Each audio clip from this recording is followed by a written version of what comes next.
President Trump has said many times we didn't need any new laws. All we needed was a new president. Because of the efforts from this administration under the leadership of Secretary Noem, what we have today across the entire southwest border and the northern border is the most secure border in the history of this country. I've been doing this job over 28 years, and I can tell you, working under 5 presidents, we've never had the support that we have from an administration, and we've never had a more secure border. And it's because of the men and women that come in every day and are allowed to do the job that they were hired to do. Something that for the 4 years of the Biden administration, we longed for. And because we longed for it, we enjoy doing it now.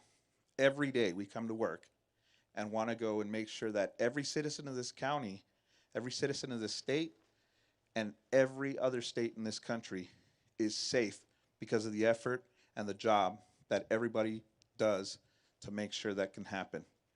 And again, we couldn't have done it without the support of an administration. Having been there for those 4 years of the Biden administration, I can tell you the morale is at its highest. We've got more applicants for the Border Patrol than we've ever had in the history of the Border Patrol. And because of that, we're going to maintain a secure border for now and years to come. President Trump has laid the blueprint. Secretary Noem has enforced the law. She has rolled it out the way it's supposed to be. And because of that, we've got what you see here, Trump Wall. This wall has completely transformed this area from what used to be an area that was full of narcotics traffickers, human smugglers, and anybody that just wanted to come across this border that was pretty much non-existent. Now we get to see exactly what a secure border is. We're the envy of the world. Like President Trump likes to say, we are the hottest country in the world, and we are going to be the safest country in the world, thank you to the leadership from Secretary Noem and the administration. So thank you guys for being here. Thank you guys for coming out here to see exactly what it is this administration has done in the short amount of time that they've had the ability to do it. Thank you very much, and have a good day.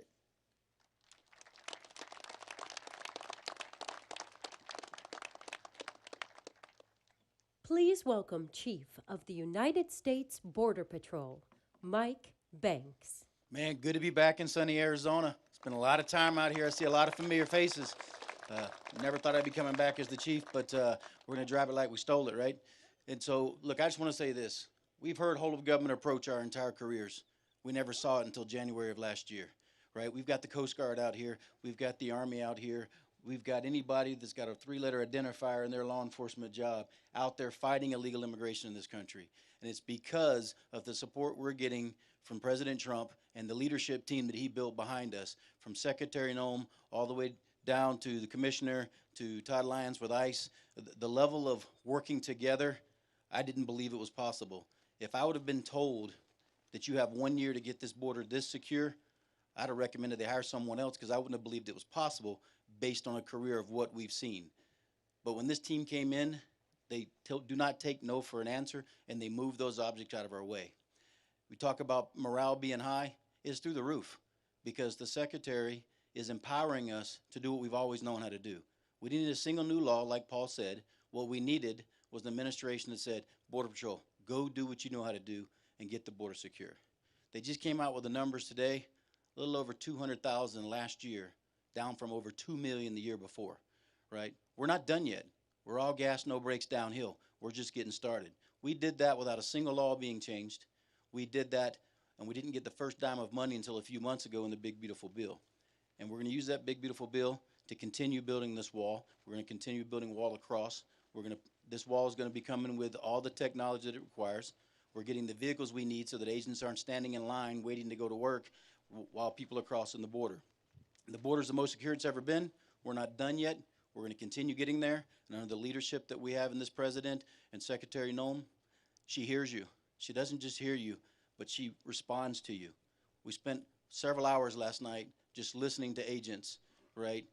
Secretary, not a person in that room left that room if they wanted a picture, if they wanted a minute with her. She listens to you. She gets out in the field, right? We finally got a secretary that's actually supporting us, and you see it, not just here, but you see it in her actions. You see it in the commissioner's actions. We see it in Todd Lyons' actions every day. And so we're just getting started, right? If you think 2025 was a good year, 2026 says, hold my beer. You guys have a good day.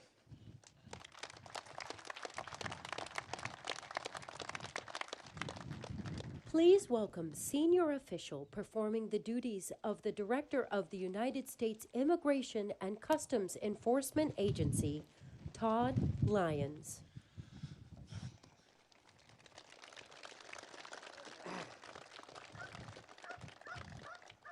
Well, first off, good morning, everyone. Thanks for having me. Just like the chief said, I've done my whole adult life pretty much in law enforcement, and more than 20 years doing immigration enforcement. I've never seen the teamwork that we have right now, and I've never had the leadership like President Trump and Secretary Noem. Border Patrol sees it, ICE sees it, OFO and AMO. We never had a secretary that was out there on the front lines with us every day, willing to put herself out there to be seen, to actually know what we do every day. And that's what the amazing thing is. The partnership with the Border Patrol has been amazing. The fact that you all have secured the border so quickly lets us do our job in the interior. And I got to tell you that the men and women of ICE, ERO, Homeland Security Investigations, we value the partnership of having Border Patrol and OFO side by side with us out in the communities now, arresting those bad guys that are finally out there. Chief Paul said it best. We didn't need any new laws. We just had to have the opportunity to enforce the laws we've trained for our whole lives, and that's what we're doing right now. I always say that it was always hard to do law enforcement by executive order. We're not doing that anymore. The executive order we have now from the president and the secretary is go do your job, and that's what we're doing.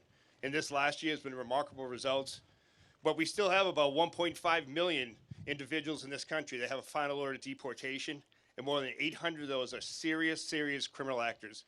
And the men and women of Border Patrol, the men and women of CBP and ICE are out there every day doing it. And one thing is for sure, not only do the American people appreciate what we're doing, but all these moms and dads and angel families all around the United States that under the last administration had to suffer horrendous losses because of poor policies. But now with Secretary Noem and President Trump at the helm, it's not going to happen anymore. Again, thank you very much for being here.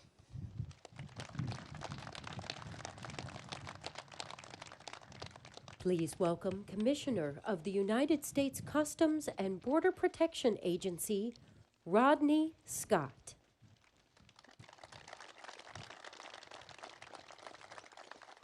Well, good morning.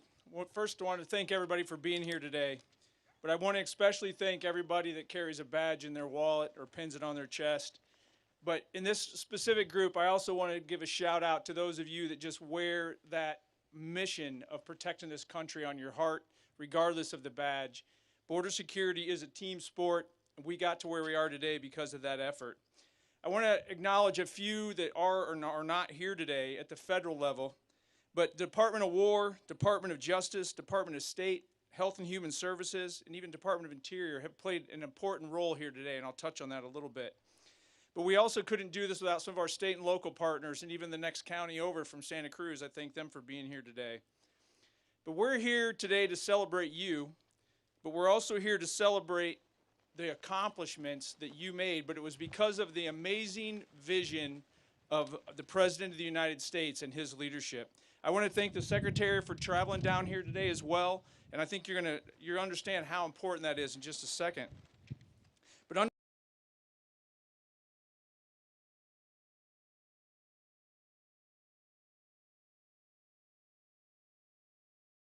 specifically on one aspect of it, and that is that in less than a year, we have provided the most secure border in the history of the United States. And let me caveat that for you. That's not a numbers issue. I spent 5 years of my career patrolling right where you're sitting right now. I can tell you what this area was like, the dope loads that were coming through here, the multi-vehicle caravans that were coming through here. Part of border security isn't just the arrests, it's knowing what's going on. And we have a higher level of situational awareness today on the borders, knowing what's coming into our country than ever before. We came here, though. I want to talk why we're here. At least this is my perception of why we're here. We came down to the border because, unfortunately, the media likes chaos, and they like friction, and they like anything that arguments. They don't necessarily like to go present or show America a secure community. It's boring to them. So coming here today, we're forcing the media to come right to the border and see the most secure border that this country has ever had, because it's important to America that this story doesn't stop at the border. This story touches every American because border security touches every American. So border security, to simplest steps, is just simply knowing and controlling who and what's coming into this country consistent with law. And we talk about how do we get here. I think it's very important that we touch on that. The efforts that every single one of the agents and personnel, military, wherever your background is, that played a huge role, and I'm not discounting that. But I want to highlight from my perspective how we got here. We had a president of the United States that stepped up and said, we're going to put America first. We have a president of the United States that had a vision. We had a president of the United States that spoke with authority. And even before he was inaugurated, as he was building out his team, he sent a very clear message. Border security is national security. It's going to be a priority going forward, and I don't care what the title behind your name is. If you work in the federal government, you're going to support it. And on day one, we took action on that. So those of you that don't know, on day one, we started building a high-performance, low-drag team from every agency that had any nexus with border security, and literally started figuring out how to implement the president's strategy. That's how we got here today. And as you've heard from some of the other speakers, no law changed. The big, beautiful bill just started rolling out. It was literally, go do your job, and most importantly, I have your back. And for that, I thank the president, and I thank the leadership of DHS as well. The president simply understood, and still understands, that if we can't control, first off, know, and then control who and what enters our country, we have no national security. So I want to thank him for that. But we're not done. So yes, we're here because the border's super secure, but I also want you to know what that means. This border wall actually makes every single agent more effective. Every investment we in CBP make in infrastructure and technology across all of CBP lets the actual agent, the human being, do things that only the human being can do. Interview the people we catch. Actually do the inspections. Have conversations with people so that we're actually vetting them so we know who and what is coming into our home. That is having a snowball effect to where now we're doing interviews at the border that within minutes that information is being handed off to ICE so that we can find people that snuck into this country or got released by a corrupt prior administration, and we can go get them out of the communities and make this place safer. At the ports of entry, we're doing more inspections than ever before. We're seizing more fentanyl than ever before. Why? Because President Trump understood that chaos provides cover for criminals. And when we reduced the illegal immigration at the border and shut down that chaos, it allowed Border Patrol agents, Customs and Immigration Enforcement agents, DEA, every agency out there to focus on the real threats, the networks that keep bringing these threats to us. We've just begun. We've got a lot to go. We've got a lot to do, but we're building border wall at an unprecedented pace, as the chief mentioned. We're rolling out technology. And most of all, we're hiring more Border Patrol agents and more officers to make sure that we provide America the border security that they deserve. I just close out how I started. Thank you, President Trump. Thank you, leadership within DHS. We're a long ways, but we are locking in this border security for generations to come before this administration is over. And every one of you in the audience plays an important role in that. Thank you.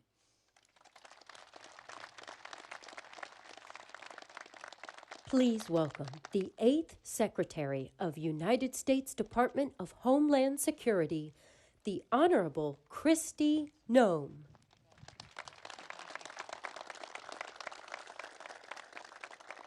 Well, good morning. It is so wonderful and such an honor for me to get to come here and spend some time with all of you. And we're here to talk about how secure this border is and to celebrate that we have 1 year of a secure border and a secure United States of America. I want to say thank you to the gentlemen who all spoke before me and thank them for their leadership, to Paul and Rodney and Todd and Chief, just thank them for all that they've done to lead the men and women of the Department of Homeland Security in carrying out the mission that President Trump committed to fulfill for the people that live in our great country. I also want to thank Tom Homan for being the border czar. He was busy up in Minneapolis today and wasn't able to be here, but we thank him for his leadership as well. But most of all, we thank President Trump for the guts and the love of this country to do the right thing, to make sure that when he talked to the American people, he talked about the fact that what we had going on here in this country under the Biden administration was the greatest humanitarian crisis that we had ever seen in our history, and that it needed to be fixed. And the way that you fix it is you just enforce the law, that you go out there and say the laws need to be enforced and they need to be applied equally to every single person. And that Americans come first because they're the people who have built this country, and that they're the ones who are here working jobs and putting their kids through school and doing the right thing to make sure that our freedom and our liberties are secured. So I want to thank him for his leadership, for the fact that he told the American people what we needed. He said we needed a wall, and we have a wall, a big, beautiful wall that President Trump also wanted painted black so that it would endure for a long period of time, that it would look like the strength and stamina that the American people have, and that it would be something that would continue to protect us for generations to come. But I also wanted to come here today and thank all of you. I'm looking out in this group of individuals and I see a group of patriots, people who stepped up during difficult times and led us through challenges, but also are still here today making sure that we continue down the path of what we committed to the American people. I want to thank all the individuals I see from CBP, from ICE, the Coast Guard. I see our law enforcement partners, the Department of War, National Guard, all of our local sheriffs and law enforcement that have partnered with us, and then those individuals who kept the faith, that came alongside of us and encouraged our law enforcement, stood beside them and supported them and their families. We know that no one can do their job with excellence unless their family's okay and they're taken care of and that things are right at home. And so those individuals in this community that supported our law enforcement through those times are incredibly important, and we're grateful for them. The high degree of talent and experience that we have here today is a testament to not just President Trump's commitment, but also to the people that have secured the border and have also worked every single day to make sure that America is safe again. In President Trump's first year back in office, we've delivered the most secure border in American history. And we did it with the immediate aftermath we were facing from that humanitarian crisis that was created from Joe Biden's open border policies. It is so quiet here now today that sometimes we even forget how bad it was just a little over a year ago. And the importance of the accomplishment that has happened over this last year cannot be forgotten. Hardworking Americans all along this southern border were devastated.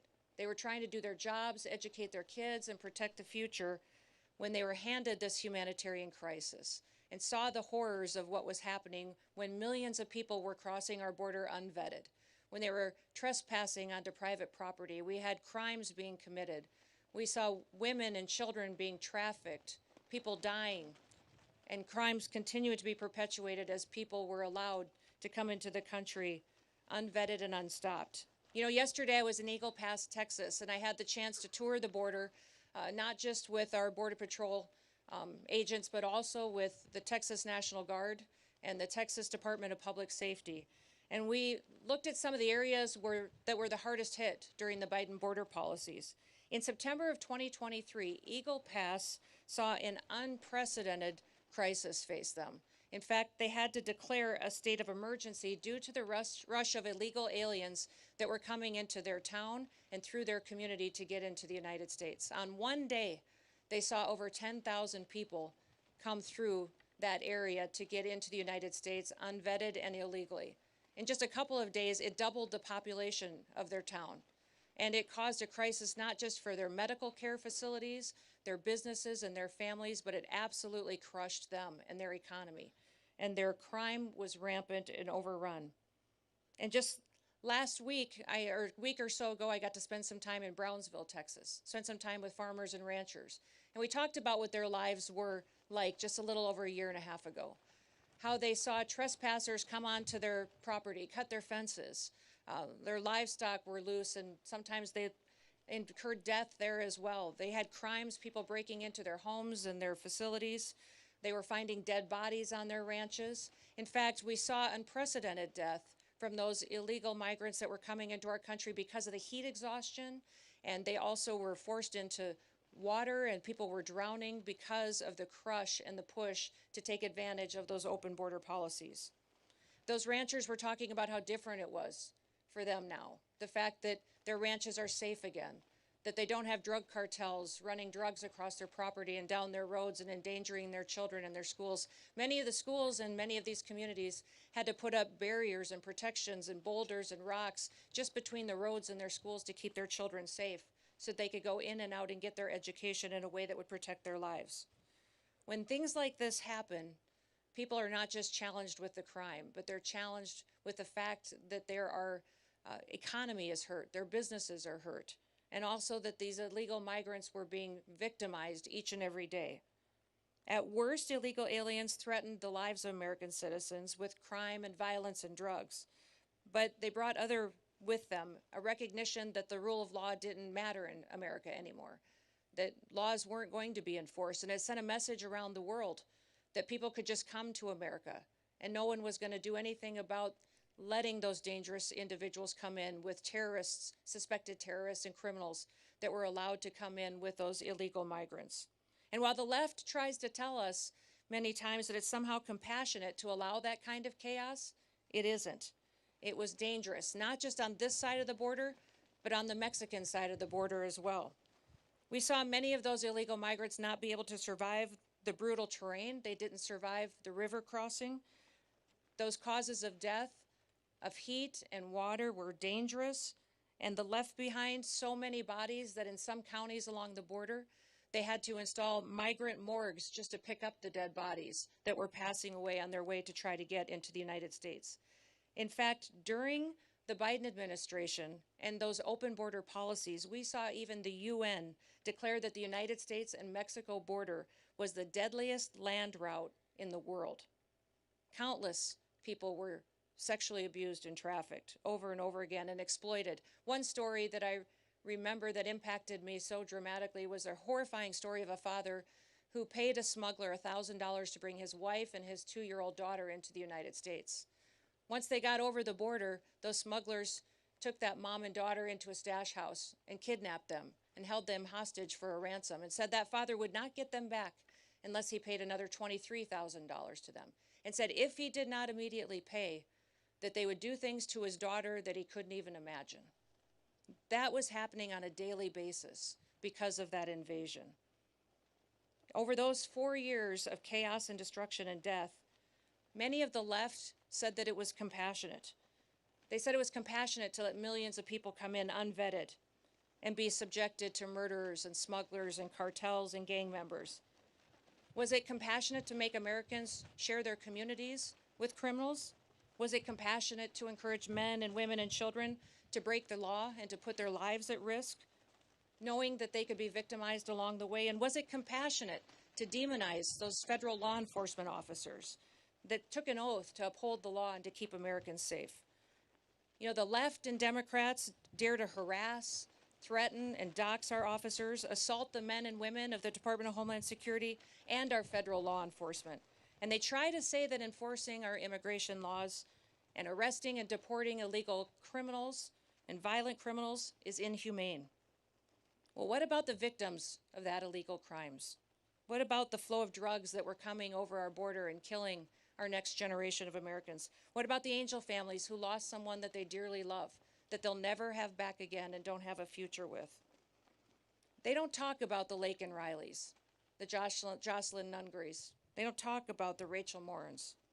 And they don't talk about the thousands of Americans that we've lost to drug overdoses and to poisonings. In fact, the flow over this border of illegal fentanyl has been cut in half since President Trump has been in office. And since he has secured this border and built this wall, 56% of the fentanyl has stopped coming into our country and saved millions of lives. The Democrats and the left say that compassion was that invasion, was that humanitarian crisis. But President Trump says that compassion is taking care of people. Joe Biden and his policies during those 4 years lost 450,000 children. Many times they placed them with sponsors that abused them, that trafficked them. The government paid people to take our children and to traffic them. Since President Trump's been in office, we've located 145,000 children that were lost, and we're not going to stop till we find every single one. Because of President Trump's leadership and his bold action, this country keeps breaking historic records. In fact, we have the lowest crime rate in this nation right now because of President Trump and his strength and securing our border that we've ever had in the history of this nation since we've been tracking crimes. The lowest murder rate that we've ever recorded in this country, and that's because we enforce the law and we hold criminals accountable for what they do to perpetuate violence against the American people. In fact, for the last 9 months, the Border Patrol has released 0 illegal aliens into the interior of the country. It's incredible the work that they do every day. And that's what happens when you fight for law and order. Overall, Customs and Border Protection has recorded the lowest number of encounters in the agency's history in 2025. Daily encounters have fallen by 95% over the last year. While the daily average of apprehensions in the Biden years was over 5,100 per day, in the last year it was less than 250. In addition to keeping the illegal aliens out, we're also protecting the American people from the deadly drugs that are coming in. And just in 2025, CBP seized over 600,000 pounds of illicit drugs. The death rate and the fentanyl deaths in this country have dropped in 1 year under President Trump. Because he secured the border, fentanyl deaths have gone down 30%. We can't wait to continue to keep working to save more American lives. We have to continue to keep ramping up our efforts and do all that we can to protect our children. And we're thankful for President Trump's vision to invest in technology, invest in people, and invest in the resources that we need to do our jobs. He did it in 1 year. You think about what this country has gone through over the previous 4 years and what a turnaround that we've seen because we have a president in the White House that puts the American people first. It's incredible. President Trump believed that we still have a country, and he believed that it was a country worth fighting for. Now we're hard at work to make sure it stays that way. And when the American people put President Trump in the White House, they said enough is enough. They chose him, they chose law and order, they voted to build the wall, they voted to send President Trump back to the White House.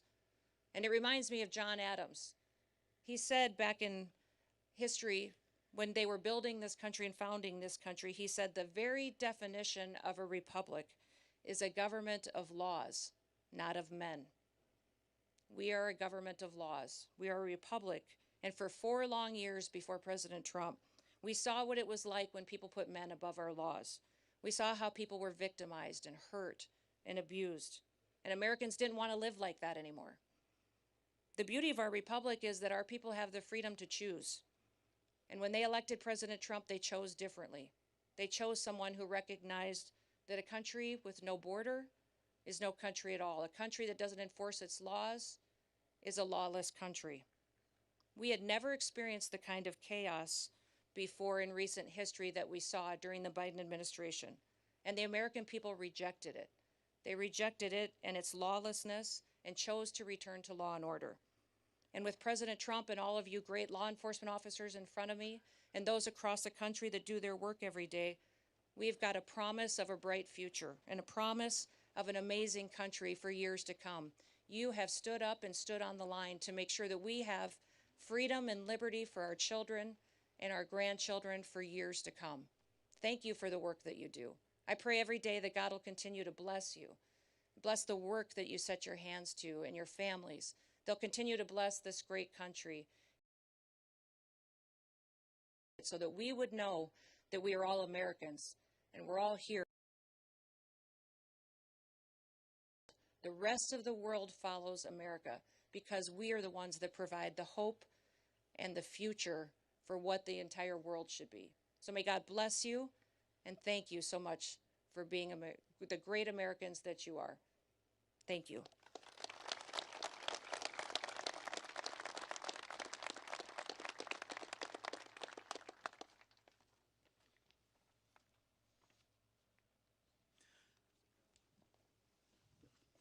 So like the Secretary said, and the Commissioner as well, we're celebrating the monumental control that we've got over the border. But in doing that, our main purpose here is to thank you, the men and women of CBP and DHS that are getting the job done. We can provide you all the policies, the money, the protection, the coverage, but you have to go out there and deliver on it. And so I know that most of us say we don't need to thank you, we don't need an award, but it brings me great pleasure to be able to give an award. It gives me extreme pleasure to be able to do it in a sector that played such a huge part in my career and my development as a leader. And so with that, if I can have Agent Jack Gamblin step up.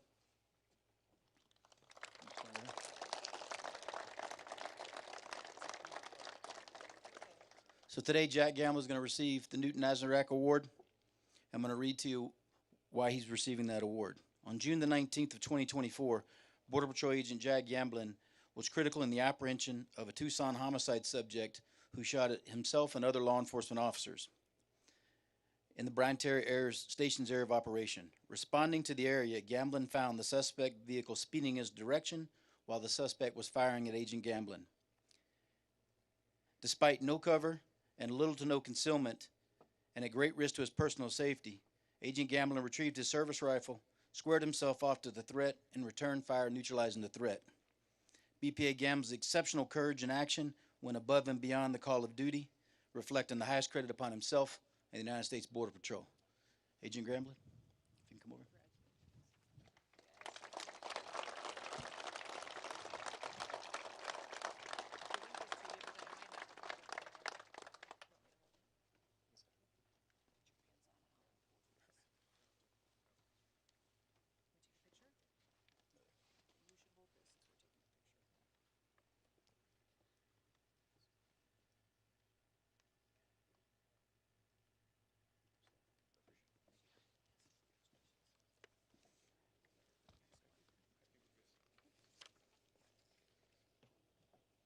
Agent Fleming.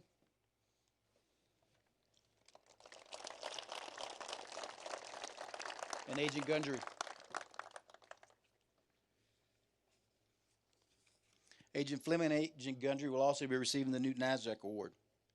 On Thursday, February the 20th of 2025, Border Patrol agents Brandon Fleming and Bryce Gundry witnessed a devastating head-on collision that resulted in both vehicles being engulfed in flames. At tremendous personal risk to themselves, they selflessly dove into the wreckage, pulling the trapped civilians to safety and ultimately saving their lives. BPA Fleming's and BPA Gundry's actions, heroic actions, exemplify the core values of the United States Border Patrol and stand as a testament to their courage, selflessness, and unwavering commitment to protecting others. BPA Fleming and BPA Gundry went above and beyond the call of duty.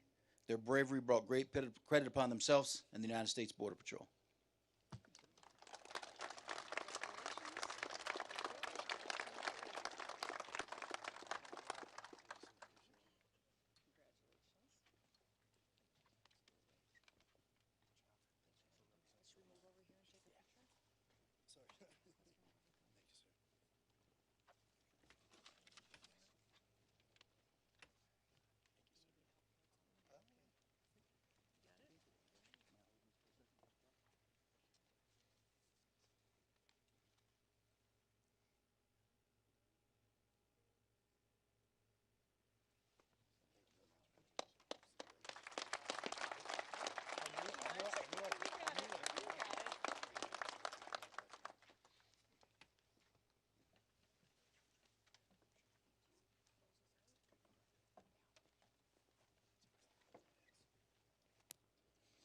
All right, that's going to conclude the ceremony for today. I know that some of you are going to stick around for some pictures afterwards, but outstanding work. Again, nothing brings me greater pleasure than coming back home. I was driving down here passing Rancho La Migra, and I'm like, man, this brings back some memories. Passing the I-19 checkpoint, got many loads with K9 Jarno up there, and then these hills. I remember when we had no wall down here, right? And I went to the checkpoint for about 6 months, and I come back down here, and I couldn't recognize the place anymore. I got lost, right? And so hopefully you all get lost as we continue to build the wall. Anyway, thank you very much. And again, we really appreciate all the hard work you guys are doing. Outstanding work. 2026, here we come. All right. Sam put your name at the top of his list, and the Statue of Liberty started shaking her fist, and the eagle will fly, and it's gonna be hell when you hear Mother Freedom start ringing her bell, and it'll feel like the whole wide world is raining down on you. Brought to you courtesy of the red, white, and blue.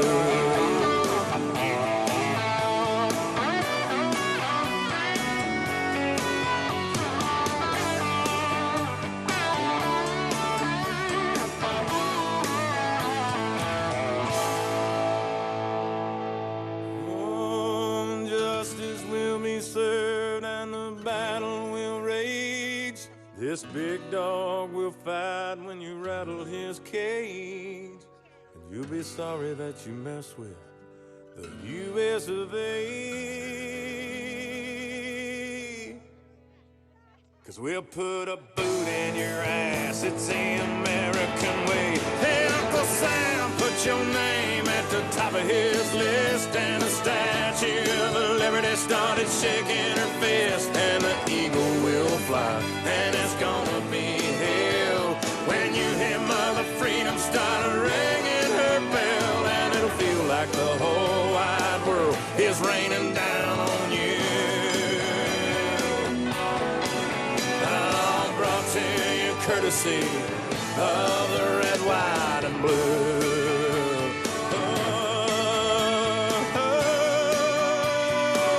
Of the red, white, and blue.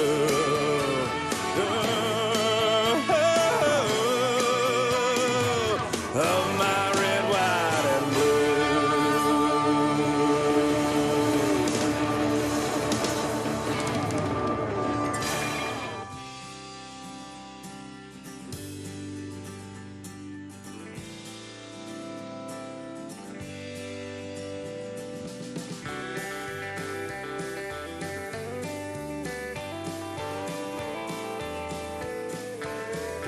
hear that whistle wind and holler, waking you up in the night.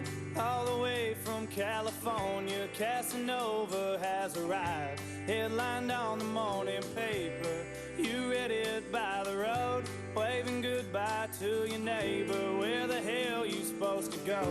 Guess I'll meet you in the middle. Well, ain't nobody told me it'd be this hard. Guess I'll meet you in the middle.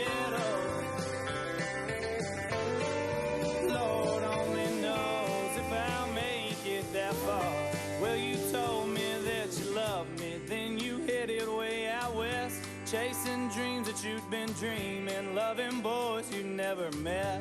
I'm still stuck here in the city, so much left I have to learn. Grandpa's shaking off his cancer, just in case you hadn't heard. Guess I'll meet you in the middle. Well, ain't nobody told me it'd be this hard. Guess I'll meet you in the middle. Lord only knows if I'll make it that far.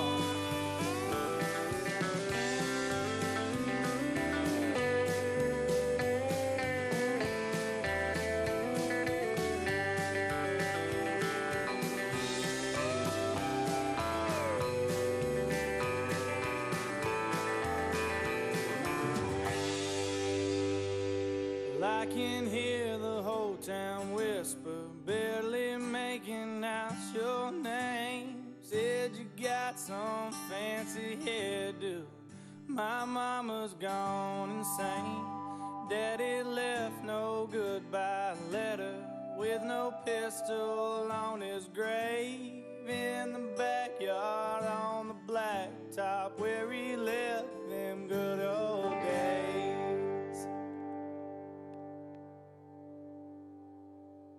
Guess I'll meet you in the middle.